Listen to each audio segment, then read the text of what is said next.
We are live. Are we live? We are live, yes. So StreamYard says. My browser window doesn't say live. You guys have an intro you like to do? Yeah, well, first... Oh, here we go. Yeah, there we are. Go ahead, Bob. So, hello, everybody. I guess we're ready to go. So today we have a special guest with us.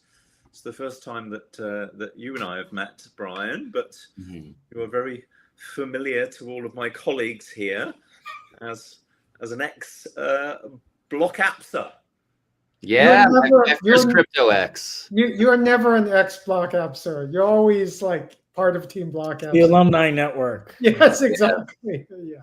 Yeah. You guys gave me my first opportunity to work in Ethereum back in 2017, which it feels like ages ago. And I mean, it is ages Lifetime. ago. Yeah. So thank you guys for that. Happy to be on here. It's always great seeing you guys around. And so talking about one of my favorite topics.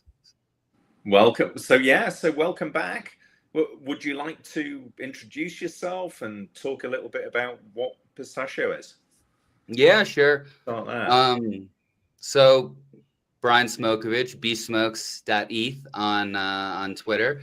We're building PistachioFi. It's a mobile first neobank, a built entirely on crypto rails, meant to provide premium savings with premium security. And the whole concept of better UX, right? Like I will get to the question in the moment of is UX the key to mainstream adoption? But I wanted to really just build something that, I think self-custody is really important to me, and I think really important to a lot of people about why we originally got into the space. But the UX for a lot of these apps was just always so terrible, right? And so I wanted to be the change that I wanted to see in the world, and so decided to just say screw it. I built my own, basically taught myself UI design in order to kind of begin this in the beginning.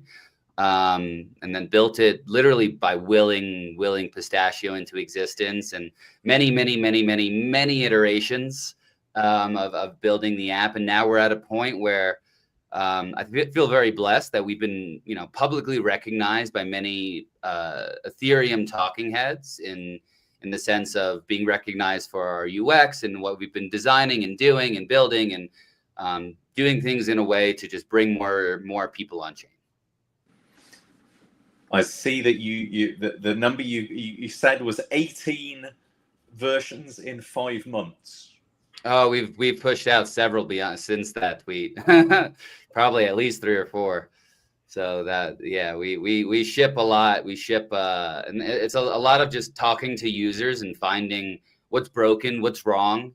I'll be at a conference and we'll literally stand over people's shoulders as they download the app and like watch, and every little tap, right? Like, oh, the focus is wrong. Like the focus is not beyond the keyboard in this certain instance, or the search is showing the wrong things, And so every little, that's the thing about UX is you design something and then you build it, right? And then it's of course it's going to be bugged. Everything is always bugged, right? And like we go through rigorous testing to do it, but then when it goes on to somebody's like very specific use case because they touch certain things in a certain way, and that's what triggered this one bug, or it's on a certain app or a certain operating system or phone, it behaves in a certain way.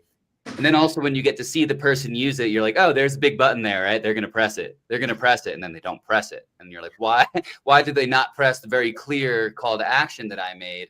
And so it's just like the only real way, like you can track things through things like Mixpanel and Apps Flyer, or right to see like the UX flows, but you're going to miss all the little details of every single user interaction. And so just being able to like watch and categorize that and implement that is like a big portion of what I think makes our app more successful. Let me ask maybe a slightly controversial question. So if you think about like FinTech 1.0 companies, I would say they greatly improve the UX on the legacy financial system. Like it looks way better. It works. It's not nearly as much of a mess as the like Schwab interface or what have you. and this worked significantly. Maybe Robinhood's perhaps the best example, but I think so. Maybe that's like the baseline expectation. But is that sort of like the totality of UX? Because I think one of the challenges in crypto is like there's stuff that's bleeding through that's complicated or scary and all of that too. And so what is your take? Like, for my understanding, I think you guys are multi-chain, but like inheriting all of the problems from the layers below too. So like, how do you think about that? There's a lot to fix. I think you're right in that Robinhood is sort of that shining example of FinTech generational UX UI of making things easy, fast, gamified in a way. I really love Venmo as an example. I think Venmo is a very good example of really, really good UX, but not really being good UI, and that UI doesn't necessarily matter so much. Like the UI of Venmo is sort of even like almost antiquated in a way, but the UX is done beautifully. And that reason is because it's like the user, they approach it from just like, instead of like a feature, it's just a user problem. Like, what is the user problem? It's like of sending money, right? You open the app, it's got this big send button, and it's so simple to just like a few clicks to send money to someone and then withdraw it to their bank. And so like they very much honed in on that very specific UX without even really caring so much about how sexy the UI is, right? And so with Web3 UX, we have an entirely different set of problems that goes very deep just to get to parity with traditional finance and FinTech. And that's, so it's like when it comes to like Web3, for example, and especially with Ethereum, it's like, okay, we have gas we have to worry about, we have token approvals we have to worry about, we have multi-chain which we have to worry about, we have bundled transactions if there's multiple transactions, right? And so luckily all of these things are now, like there are solutions for these, right? Between like 4337 and 7702, there are ways to implement paymasters, there are ways to bundle transactions together, there's ways to do zaps. Not everyone does all of these things and does it all together. It's like PistachioFi, we do all of this, right? We do it all together, all in one go. One thing that like we don't do, for example, is like maybe within Web3 gaming, there's this concept of session keys. And it's like, oh, okay, if I'm going to have a game, do I then have to sign every single transaction for everything that gets written to the blockchain? It's like, no, you just do a session key. You sign once as you sign in, basically, as you're signing into the game or app. You sign a session key for that extends for that period of your gaming session, right? And so that basically absolves away or abstracts away that problem as well. So there's a lot that it takes for like a Web3 company, again, to get to parity of all these things. There are ways to solve it all. It's just a matter of like, does the app creator understand all of these things? Are they aware of all of these things? Do they care enough to do all of these things, right? Like some of the major apps or wallets, even like I'm a big Rabby user. They still don't have 7702 implemented, right? And so there's a lot of these like big players that still don't have these available UX implementations live and integrated into their apps. I'm curious, Brian, because like, just to reveal some of the background, right? When you were working for us, you were like a sales guy. How did you teach yourself about UX and product design? I'm glad you've joined the dark side, but it's like what got you there, and what made you feel like, okay, this is something I can take? Well, I've always honestly really loved the product side. Like I think I had like a natural ability to be a salesperson. Like I love to just chat and create rapport, and I think that's very important for sales and marketing. But at the end of the day, I really just had a knack for, I think it was more of like just a natural inclination to this sort of thing. And then once I realized it and I started to do it, it's one of those, it's like the natural calling, right? Like when you find something that you really like, you don't really know that you really like it until you're doing it and knee deep in it. And then now suddenly I'm spending 12 to 15-hour days working a website or whatever it is, right? Just because I'm obsessed with being able to do this and improve it. So like when I was learning UX UI, it was like some courses that I would take and do that. And then a lot of it was just trial and error. And I think a big part of it was having my own thing. And I'm sure Kieran can, or I mean, I think all of you, both you guys can relate to this, is that once it's yours, you know, there's a different sort of obsession that comes with it rather than just like working for someone. Like when you work for someone and it's like, oh, okay, I get equity options and this and a paycheck, and that's nice. But that's not as much skin in the game as truly owning something and being like aligned of like, okay, if I kill this, like I get monetarily incentivized just because I killed it and it's my baby, right?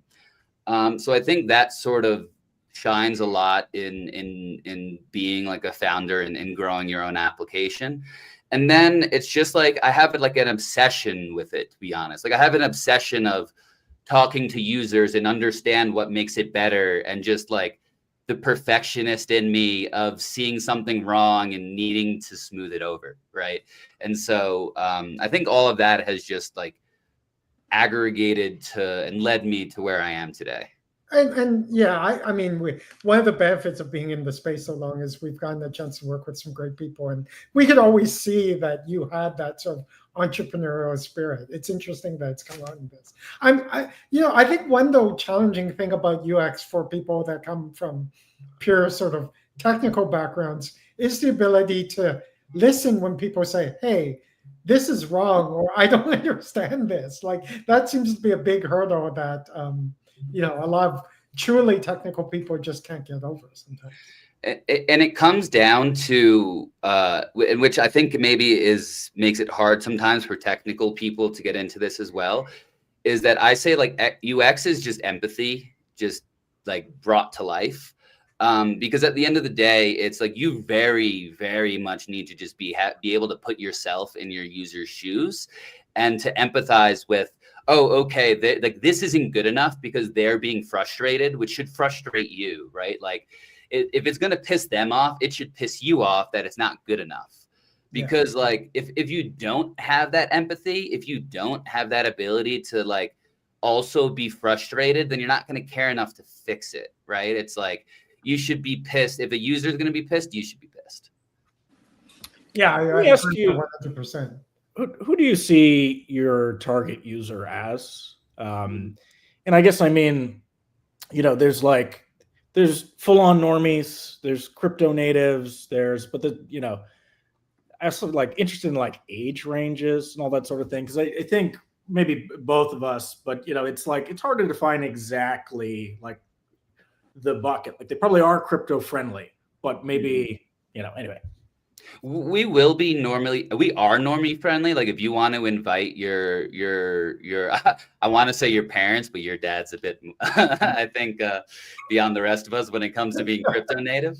But when it comes to like, let's say like siblings and family, I want it to be like friendly enough that you can invite these people without fear of throwing them to the wolves of volatility, of risk, of perps, of scams, of rug pulls, all these things. And so it's designed with all of that in mind.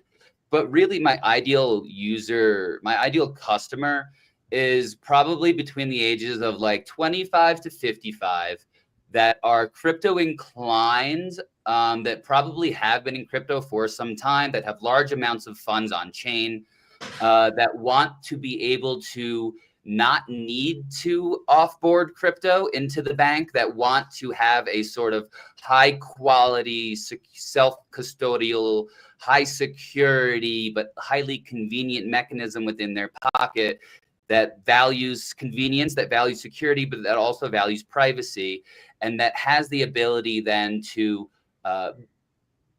not let their funds, if they're going to risk off into stables, for example, be able to easily earn safe, curated, high quality yield that is at least double of what is US Treasuries without being exposed to equities, and then being able to spend or transfer that money very quickly.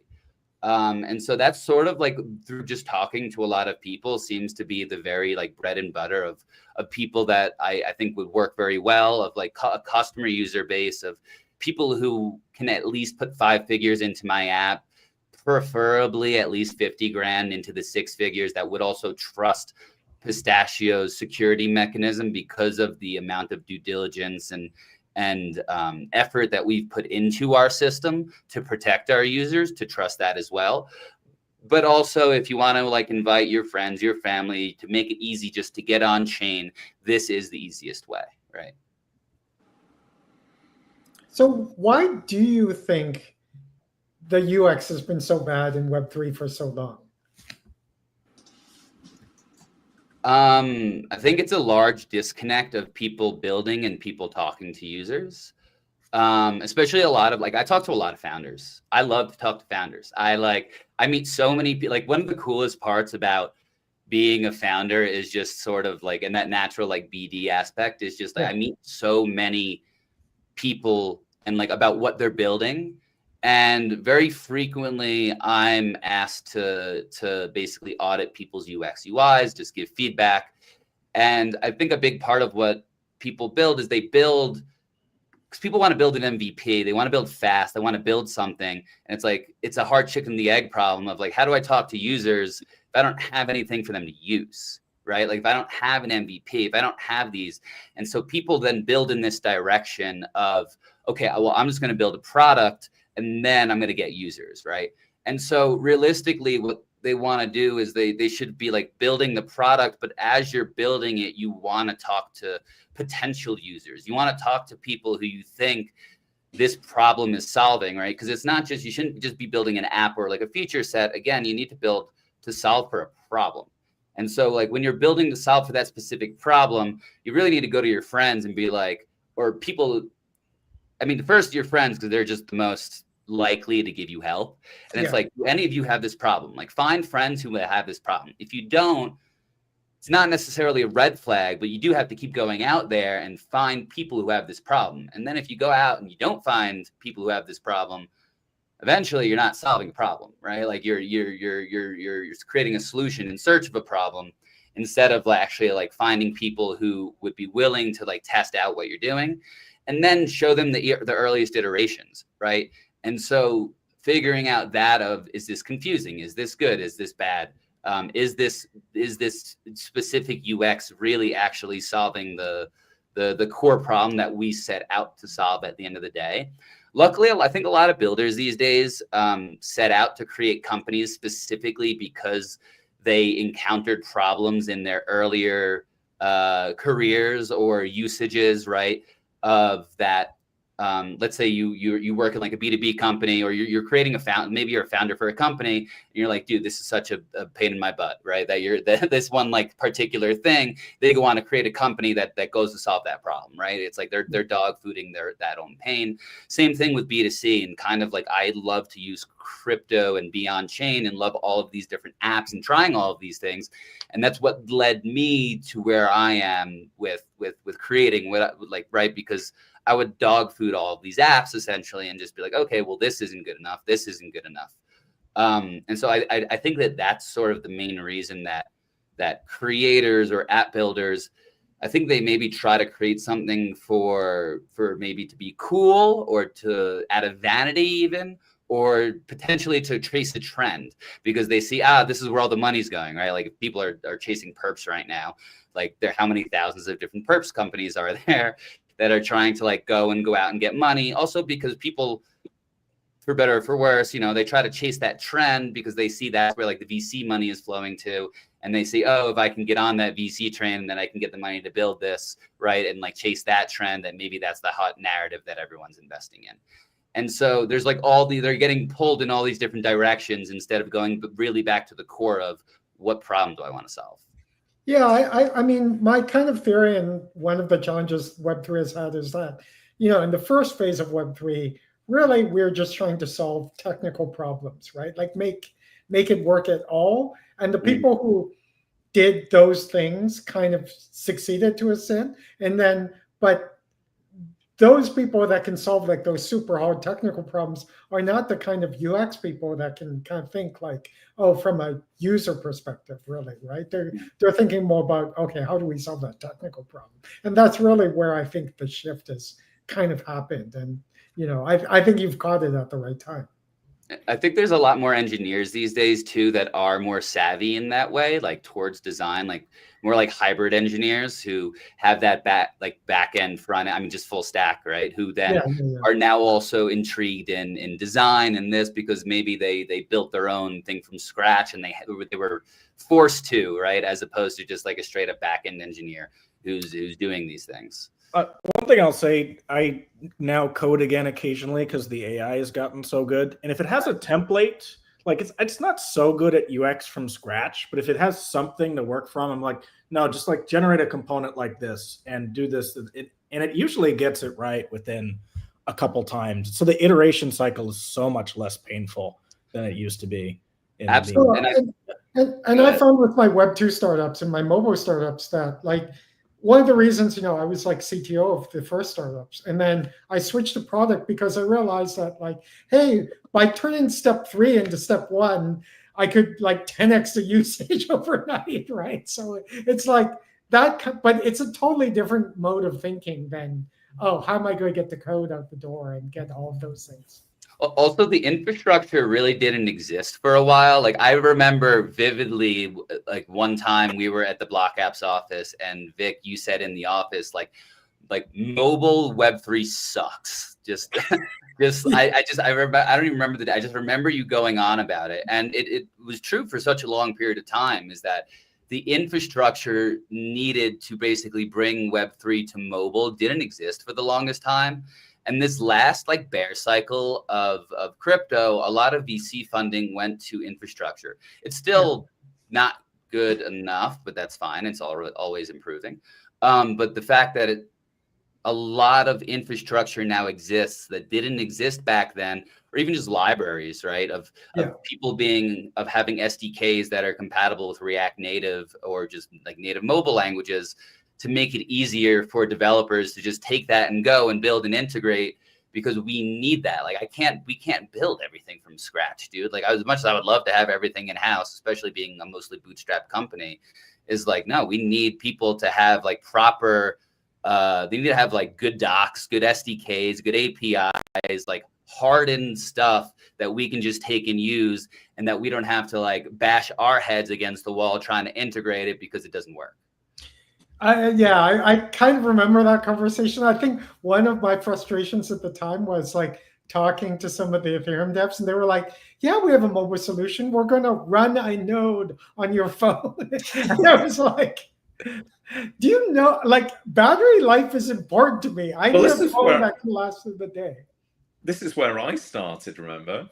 You tried to run it on a watch, man. 2015 smartwatch. That was my first project, was seeing if I could get CPP Ethereum running on a smartwatch, and I didn't but Geth worked on a smartwatch, and it was because it was so early, right, that the chain was quite small. It was kind of just about workable. And now there was the thought at the time, well, we're going to have like a light client thing. There isn't yet, but we'll get that going. And same with on the desktop, right, with Mist. Mist had an embedded it was just a thought that, it might be a bit slow, but, we'll optimize it. It'll get 10x, it'll get 100x. Yeah, none of those people had ever built a mobile app before, obviously. You're going to have like this stuff, it'll just run inside like every router. It'll just be like an OS level sort of service. Dude, building a mobile app sucks. It's hard. Oh, yeah. It's really hard, especially getting approved by Apple. That's like a nightmarish process. I think that was the easy part, dude. That was like, it's like that's hard, but that was the easy part. It's like building a Web3 app that's multi-chain on multiple operating systems is just, the amount of edge cases that exist is a nightmare. That's like been the hardest part. Like our last, like we launched in June or like May, June. And then literally all summer was just like hardening the app and discovering and smoothing over edge cases.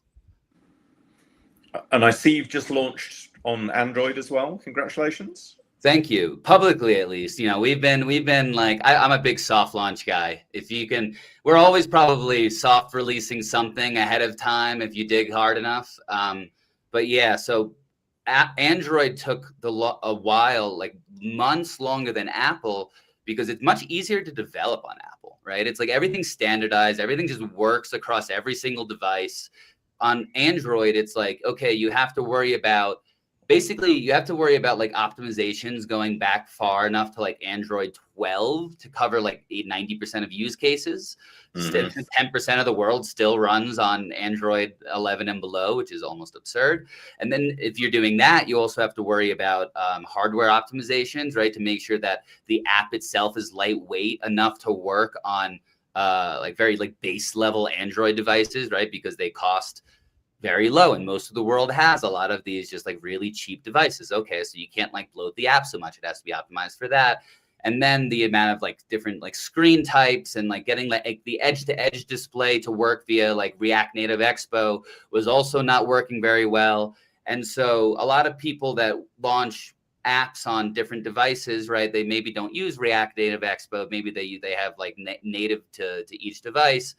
And so there's not even like good libraries that help on Expo for this, like Expo just launched like edge-to-edge display like 2 months ago. Like, like these things still aren't very public. And so my CTO even wants to launch a library, like a publicly available repo, just to help with all of these hardships that we had to go through firsthand, essentially. Yeah, I remember, in my last company, it was a mobile company. To make sure things ran on like iOS, we ran it on 2 devices in the simulator. We had a table of Android devices, and just to kind of like test all the configurations. But there's probably, I don't know, 10,000, more than 10,000 different like Android. For sure. I got like, yeah, I mean, I got a couple over here too. But like TVs and tablets and whatever, right? They're all different, and they're all. I'm really curious, when you made that evolution to a founder, as you were talking about before, what was the biggest challenge that you faced, do you think?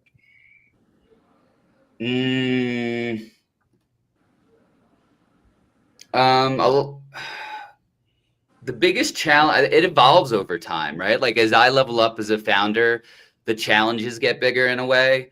I think in the early days, it was getting people to align with my vision. It's like I have this vision in my head and I can talk about it, but then there's always a disconnect from what someone else's interpretation of my vision is versus what I have in my head.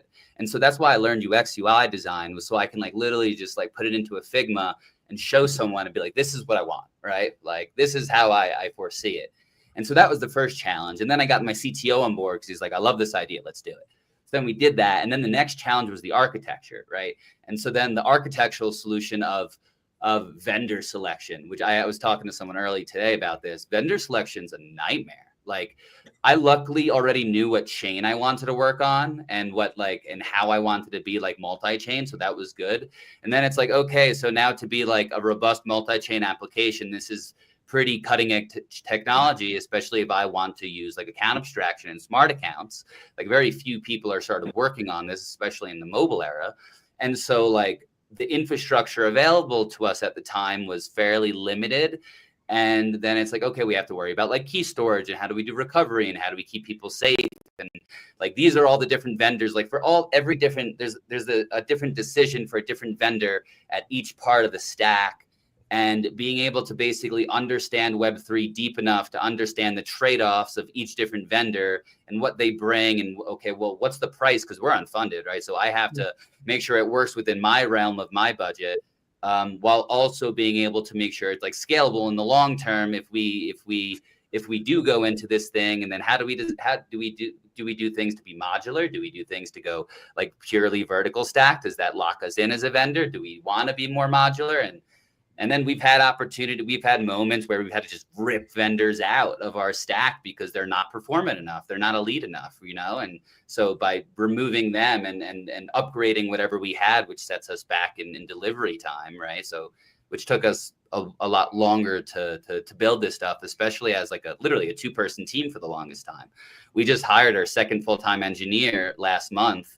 But like, it's just been me and my CTO for the longest time. And like, thank God that I understand like blockchain architecture as deeply as I do, or my CTO would have been, all of this would have been on him. And it made it much easier being able to share that experience. That's awesome. But yeah, it's as you say, every step there's a new challenge. But I think it's also like just kind of being excited. Like you work really, really hard, as we can see. So like I think it's really exciting to hear about where you've gotten to with this project and just in general. Thank you. So Yeah. yeah. I'm just looking at the time, Brian. So let me just ask you one last question, perhaps. When are we ready for the normies? We're already ready for the normies. At least Pistachio is, right? We made it so that onboarding is very smooth, very easy. You don't have to worry about seed phrases. You don't have to worry about even having your phone stolen, right? Like we can recover everything in programmatic ways, in secure ways as well. That's not going to get you hacked or thrown to the wolves. And so, but at least the next wave of updates that we're going to be doing is going to be really cool too. I think like it's just like the ability to essentially the alpha is like the ability to send bank transfers from an on-chain account, like to specific chain like accounts all over the world for very, very cheap. So like stuff like that is going to be really cool because that solves real pain, right? It's like this idea of going back to before, literally what I've been talking about. Like crypto and even to tie it all in for is better Web3 UX the key to mainstream adoption? And I don't think it is, right? It's like better UX is the key to any app adoption, right? It's why we've seen Robinhood or whatever get big, but there needs to be a fundamental problem and fundamental pain being solved at the end of the day. And if my ability to send an on-chain transaction and have it arrive as an ACH transfer or a SPAY transfer from the US to Mexico for only $1, like that's significant pain being solved, because like most common applications right now that do it are, let's say like Dollar App or Felix, and they do it for like a $3 flat fee, which is still pretty expensive for considering if you want to send money to someone, if you only want to send it in small amounts, right? It's like $100, that's a 3% fee. That's quite high. And so we can basically do it in a way with like no limits, no caps. You can send $50,000 for $1 if you want to do it like with banking rails, or if you want to just keep it on chain and keep it in Pistachio, right? It's free, unlimited, as we all know how you can like send money in crypto land, right? You can send $1 million in a second for only a few cents, and on Pistachio, all the peer-to-peer transactions are free. So I think we're ready for normies right now, but it's just about increasing the amount of increasing the use cases within the app to solve very distinct pains. Painful, okay. Expensive pains. That's the way to do it. Good note. Okay. Well, thank you very much. Thank you guys for having me. Yeah, it was good to see you, Kieran. I know you gotta run. Hope at least some of us will be at some of the international events. Maybe we can catch up there. Yeah, perfect. Please, if you guys are going to Eat the Latam in Brazil or Dev Connect, I'll be at both of them. So cool. We would definitely be there. Look forward to seeing you in person, man. And I want to see your talk. Share us details about your talk, man. Yeah, absolutely. We'll do. Take care. Okay. Thanks so much. Thanks. It was great to meet you, Bob.